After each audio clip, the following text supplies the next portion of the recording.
And what I plan to do today is I will give a presentation that I've actually given at our PhD retreat last October. We have a like a Munich Earth Science PhD student retreat in the Alps, and it covers like aspects of you know, being a scientist and maybe what to look out for. It's quite personal in the sense that, you know, I also tell you a little bit about what happened to me, and I really invite you to interrupt anytime. We can also, of course, have the discussion afterwards, but also we can continue to have those discussions on these things at any time, either by email or in the first workshop, where we hopefully see each other in presence in France in May. So let me share my slides. Hang on.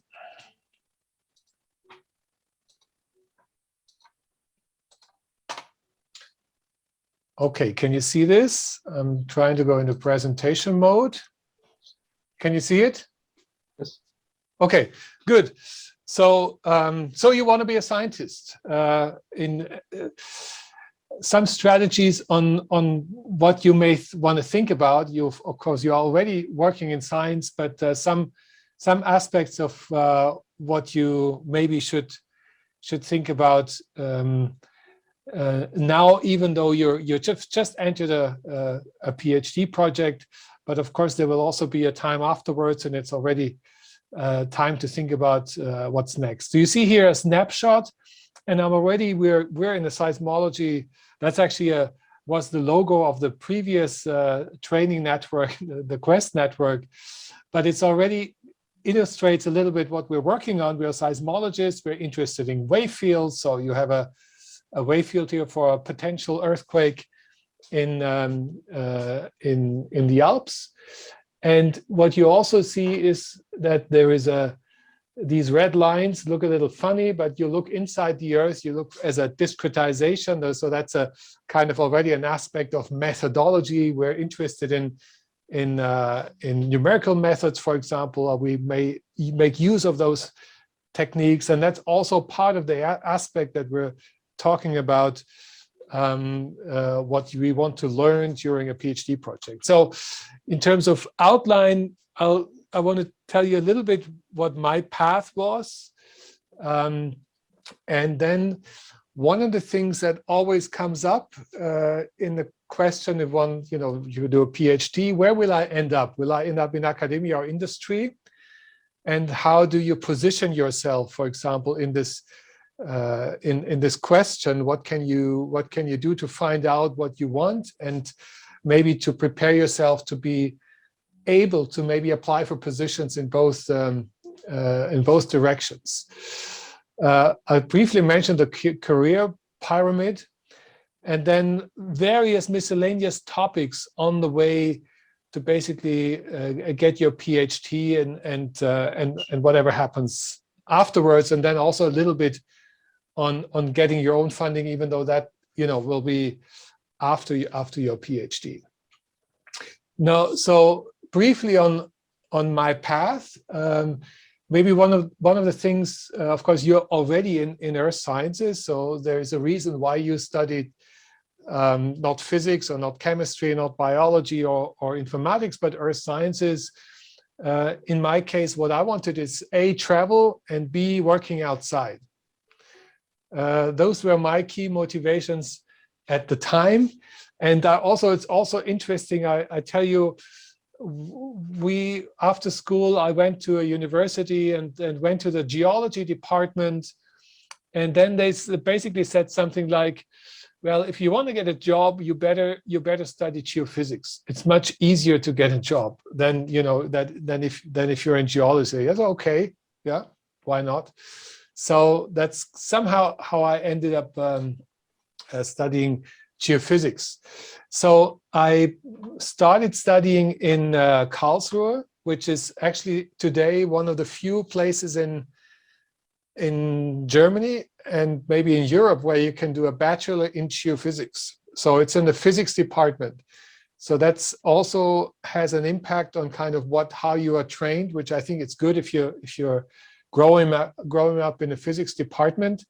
But I interrupted my studies already while I was enrolled in Karlsruhe. I just left and went to the Edinburgh University in Scotland to work with Stuart Crampton, who at the time, it's fair to say he was the one who pioneered seismic anisotropy at a time when people were still thinking, that's not an effect that's very important. Today we know it's very important. And this somehow completely by chance, I was very lucky to be exposed to this group, to this topic, and with somebody, a supervisor for let's say a master's type project that already allowed me to basically go to a conference in the USA and getting actually a lot of connections to Russian scientists at the time. You see, this is the late 80s. It was still in the Cold War time. So that was very, very nice. I then went to Paris and did a PhD in the group of Abba Tarantola, who is one of the founding fathers of probabilistic inverse theory, a very exciting research group. But they worked a lot on supercomputing, parallel algorithms, and so forth. And actually, when I got there, this was totally over the top of what I had learned, and I almost dropped out. I almost dropped, everything, because I thought there were all these people who were programming like hell, and I couldn't program very well, and I was very, very frustrated. And today I'm really grateful. I sort of was patient enough to not say, okay, I stop, I just leave. But I waited until I kind of got excited. I switched to basically objecting the computational world and saying, hey, actually, it is very interesting and exciting, and it's an attitude thing. So I changed my attitude towards computing, and suddenly it became very exciting. And so I got into this kind of field of computational seismology, which is sort of the most, at the beginning of my career, was mostly what I did. Then I got a postdoc. I was very lucky to get a postdoc position in Cambridge. And something I would say from the beginning, I applied for this postdoc position more than three quarters of a year, so almost a year before I finished my PhD. I was courageous enough to already apply. And I had an offer for this position without having a PhD half a year before the end of my PhD. And that's one recommendation. You will see it later. For God's sake, don't wait until you finish your PhD before you think about what's next. I think that's very, very important. And from then I applied for a so-called Heisenberg Fellowship to come to Germany, and got an offer for a position in 1999 to Munich. So that's a little bit of some personal thoughts about how I got where I am today. So I think it's always, every now and then, important to ask yourself, what is it that makes you work in science? What is the motivation to be in science? And to me, one of the most important things, it's not about money. Even though, of course, that's easily said. Every one of you is now in this meeting today because we have acquired money to pay you. Okay, but again, that's about ideas. We get funding to implement ideas and do research, but money is not the key driver. We don't have to sell anything, and this is an incredible luxury the way I see it. It's really about ideas, and I find that really an incredible luxury to sit together with people like we did. We had let's say a hackathon or something like that 2 days ago. We were hiding for 6 hours in the observatory, writing a proposal, just talking about ideas. And that's fun. That's a lot of fun, and it's an enormous luxury. One of the most important things in science is actually you have an enormous freedom to choose the people you work with. Think about it. If you go, of course, now you are hired by somebody, you're in a research group and you're tied to your supervisor. Yes, okay. But still, you have an enormous freedom also within the network to find the people, not only in terms of content, but also maybe the people you really relate to, where the chemistry works well. And everyone is different. But for me, this was a tremendously important aspect. It's amazing. Talk to people maybe of your age who work in the industry. It's a very different world. And, you know, I'm sure there are great research groups in the, or groups to work in industry as well. But still in an academic environment, that's one of the main advantages that we have. We basically can choose the people we work with. And it's about creativity, not about selling a product or trying to make money out of something. It's about dealing with information. That's, you know, again, that sounds like a simple statement, but we are scientists. We have to, you know, we are juggling with information, and we have to, we also have to judge the value or quality of information. And this, and, you know, one could continue along those lines with what happens with the world today, is, I think, also something tremendously important. Even though, let's say, the value of science seems to be vanishing at the moment, but it's we scientists who need to fight against that. We need to evaluate information, you know, in everyday life, but of course, specifically in our research projects. And I find that a very important point, and I at some point say it's also it's a way of life. It's not only our profession, it's a way of life that we deal with information, the truth value of information, the quality of information, somehow also in a quantitative way. It's about, when you do science, it's about questioning and doubting. You do something, you go and research something, you're questioning. You have to question what you do all the time. And that also, of course, involves questioning yourself. Am I fit to do work on this problem? And there is it's very important that you realize that there is a level that you can, you know, you should have in this kind of questioning, doubting. And that's also, you know, an issue today. If, you know, if you see people, scientists in talk shows, in television, we are professional doubters. We are professional questioners. We even put our own research in doubt, and that's, you know, today often problematic in the discussions on, for example, something like COVID. But it's a good and valid attitude, but also you should not overdo it in the sense that you question yourself to the you know, as much that you become completely depressed and you don't value what you're doing. So there must be a healthy level of questioning yourself, and that's not always easy.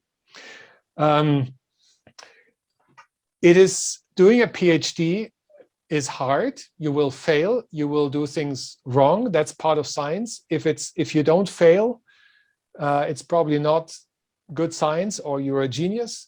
But you will likely fail and do something different, go back, and that needs endurance. And that's, you know, again, something you have to be prepared for, and also have to be fit for, both in terms of, you know, I always think physical and mental fitness go hand in hand. So you have to be careful that you remain fit, that you have this endurance.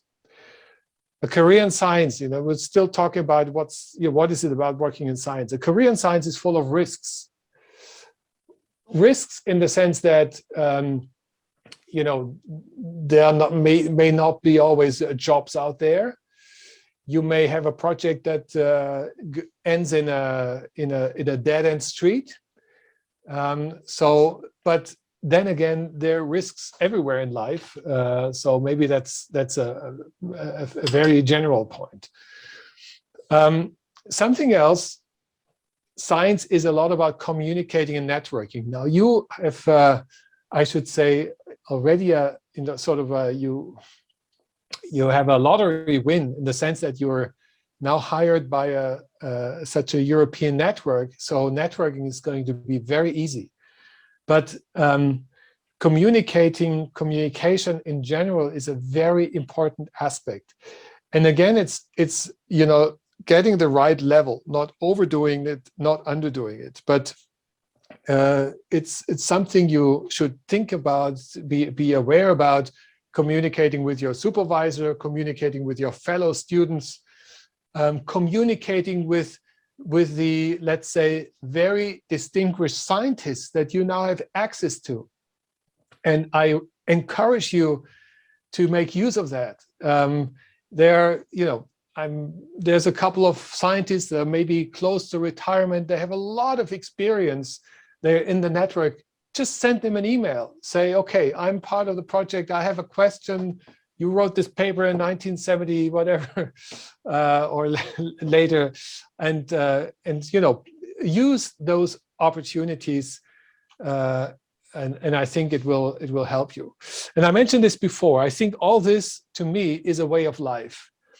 As a scientist, this is the way I see it.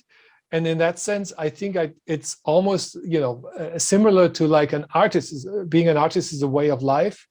We do science. We have strings attached everywhere. We're working on the shoulders of a lot of other people's. The scientific method is something that's can be very tight. We have to. You're in a framework where things have to have, you have truth values and so forth, but still there is an enormous creativity that can be used. So to me, it is a way of life, in particular in connection with, how we deal with information. That's, I think, our responsibility to keep our societies value the scientific method and what we do. So a few words on academia or industry.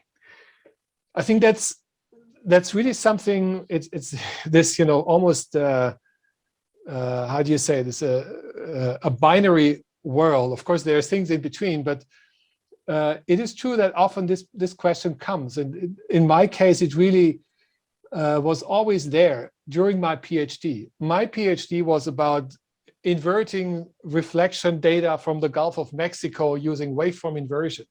Hey, I was destined to end up at a place like this. By the way, this is the very beautiful tent. This is Schlumberger Research in Cambridge. And this is the university. So as a postdoc, let me just tell you that I was a postdoc at the university, left here, okay, in Cambridge. And I remember, if Ian is still there, he once visited and gave a presentation a long time ago. And so because I came from a group working on industrial methods, I had a lot of friends here at Schlumberger. So I visited often there. I gave presentations and things, and my friends there, or other people in my age, they earned 3 times as much money doing the same thing that I kind of did at the university. And it was very attractive to go there, to try and get a job there. Everyone is different, but I'm so glad I didn't do it in the end. Because there are, of course, a lot of, there are risks in everything. If you compare it, so maybe at the university, you're more likely to do fundamental science. And if you enjoy teaching, that's something that, favors working in academia. if you go to universities, you seek a career in the academic world, you need to move around. You need to be really mobile. Otherwise, it's likely if you say something I hear a lot, well, my girlfriend lives here, I want to stay there, or my boyfriend or whoever, that's fair. It's the two-body problem. It's always a problem, but it is important that you are mobile. Something which is important in the academic world, you need to be fully self-motivated, and I would even say passionate. You need to give the tasks to yourself rather than being told what to do. That's very important. Find out whether you are the person who really, is working independently, and sort of the ideas come, and you can feed yourself with that. And of course, the danger is that there's no tenure for a long time, meaning you might move around from one postdoc to another until you have a permanent position. So if you are in the industry, it's more applied research, there are economical aspects. Is there more security? Today, this can be questioned. 30 years ago, this was always the argument. I go to industry because it's more secure. But that's not necessarily the case today. You might be told what to do. And what I see a lot in my colleagues from way back then, because the research funding or research is usually depending on the oil price. So if the price goes down, the research is going almost to zero. People were very likely to end up in management rather than in research. So something that I say at the bottom, and that's I think an important message. You want to keep the doors open maybe for both career types. And that means, and you could juggle around with what you do. And in the sense that you can seek, for example, if you work with, let's say, with simulation, to maybe have a project that's more on the applied side, and maybe a small or a project that is more on the fundamental science side. So that's a way of maybe keeping doors open for both career opportunities. Now, there's the career pyramid, that goes up here. You want to make the right choices, which I think you've already done, in the sense that what I mean by that is, I think in the PhD time, it's very important to get the right training wherever you want to go. And the tricky bit is really when you have a postdoc position and you don't really know, am I good enough? Will there be positions up in the direction of academia? Or do I have to jump off at the right time and go to industry? So this is nothing to bother you at the moment, but I do think, and I could give you many examples.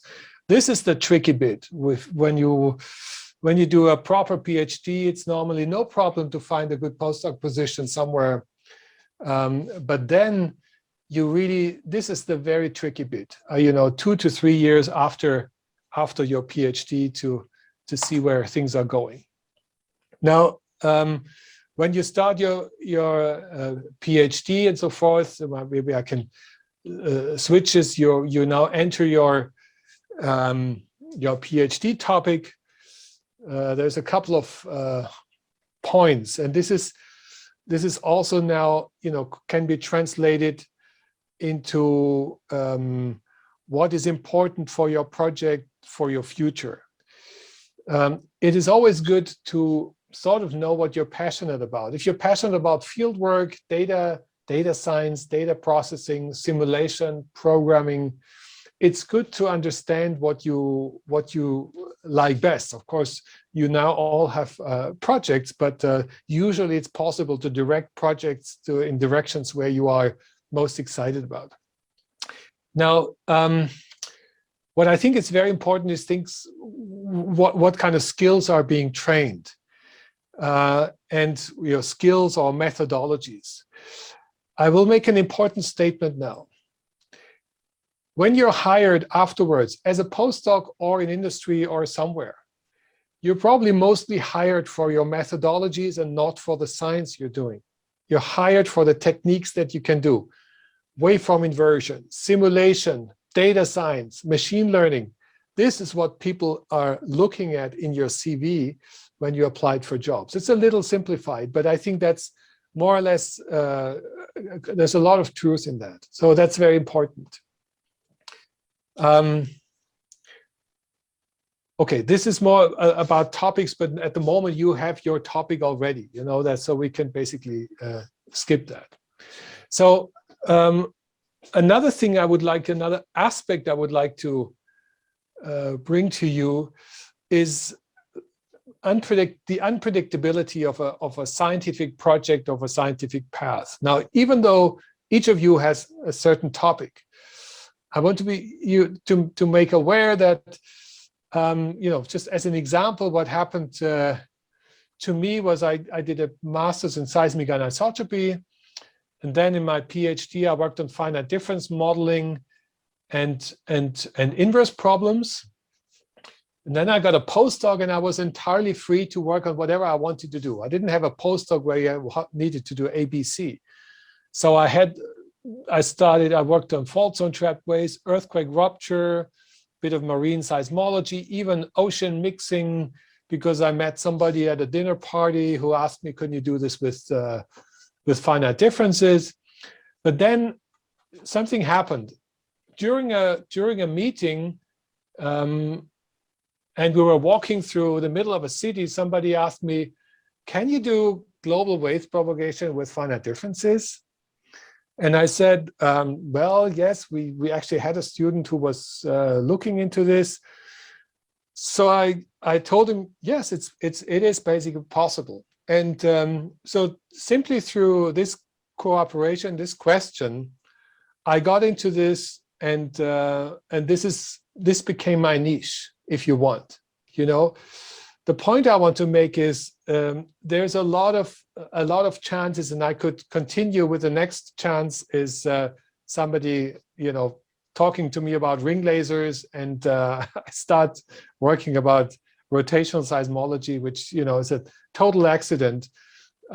So the point is here, open up, even though now you're relatively limited, of course, in time, in scope, but open up to exciting possibilities. Science is not predictable, and even, you know, all the discussions you will have maybe in the workshop may lead to some of these very unexpected directions. What is a good project in science is usually a combination of theory, experiment, and simulation. And I think each of you more or less has projects like this, even though if I think of the projects in Munich, at the moment they're very on the theoretical side. So I will make sure and see that we also will have a more practical or real data aspect of your project at some point, because I think it's important also to work on data. I think we can skip. You already have supervisors. That's important also when you do this next step. For example, for a postdoc position, even though there you will maybe be less supervised by somebody, but it is always important to ask the question, and I say let him or her apply for you. Communication skills, animation skills, technical skills, if somebody's a leader of a field, experience as supervisor, and you can always, you know, find out information about these things when you seek to go to other places. It's always also good to talk to other or previous students of these groups when you try to go somewhere before being disappointed when you get there. When you want to find another institution where you go, You may ask, how big is the research group? What topics are being worked on? Is there a structured graduate program? Now you have that already. That's not for PhDs. What's the discussion culture? How good are the facilities, experimental, computational, and so forth? Look at the publication activity of other universities if you apply there, and so forth. Now, a little more in terms of being a graduate student. So that's one of my favorite movies here, called The Graduate. You want to be as independent as possible, in the sense that it's at the beginning of the project, and of course you have to sort of get into your project, but try to train yourself from an early stage to be independent. What does it mean? It means, and I have it down here, try to have a good sense of what is important. Try to solve problems before asking, I'm lost, and I don't know what to do. Try to solve problems by yourself, and then if you really don't know a solution, then go to your supervisor. Work hard, be patient. Make a work plan and prioritize. That's a little bit of a time management. You may not make use of this now, but beware that you have a very strong luxury. You're capable of focusing on probably on a single project, which is an enormous luxury. Find good means of communication. Search the literature. Find a good balance between the love for detail, but also keep the big picture. That's one of the dangers I see a lot of in PhD projects, that you remain very much in the detail in solving the tiny detail that you're working on, but try to keep the big picture. And that's kind of also related to make a good sense of what is important. Talk to others, which I think you do, also partly with this framework of seminars here. Keep good mental and physical health. I mentioned that before, and make sure if you're drifting off in something where you think, I'm not capable of, and this happened to me also sometimes in PhD times, you work for 3 weeks on something, and you realize, I can't even talk to another person normally. So, pull the plug and say, okay, maybe it's time to go out with having a beer with my friends rather than working all night. So, and I think that's an important message today, in particular when we work at home so much. Okay, I'm always love to make a point about mobility, but maybe it's also, we're a little bit over time. I can skip that today. And finally, just a little bit, when you think about your future, there are quite regional differences in academic environments, also industrial environments, to think about. For example, there are differences between Germany and the UK and in France. Maybe it's too early to talk about that. But that's something to keep in mind if you plan a career in science, that there really are quite big differences where you go, and it's not bad to try and think about this. If you plan your career. Let me skip this. Another aspect is, I mentioned this before. When you think about hiring or being hired in the future, there's this very simple statement: hire for attitude, train for skill.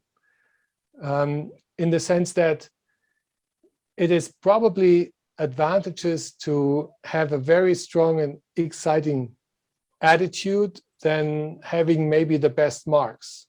And that's one of the things maybe to keep in mind. It's very important to have enthusiasm for what you do. And it's, of course, it's a statement rather from the other side, but if you apply for jobs, maybe that's a statement that you should remember.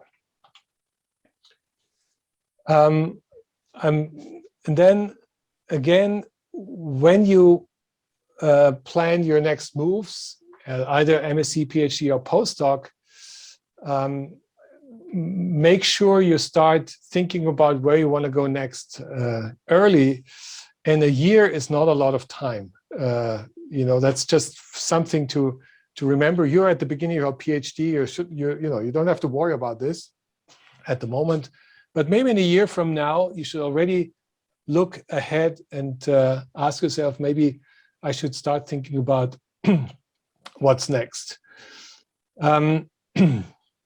In the interest of time, because I was supposed to be only like half an hour or so, we delay getting funding, writing proposals. That's something you, as you probably know, is when you are in academia, this is our bread and butter. This is what we have to do all the time.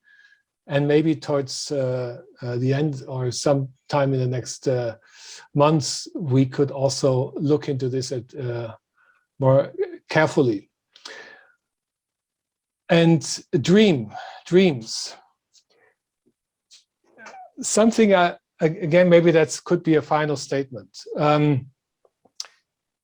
Don't stop dreaming. The job that we have, the job that you have as a PhD student, Earth Sciences, offers enormous flexibility in a career.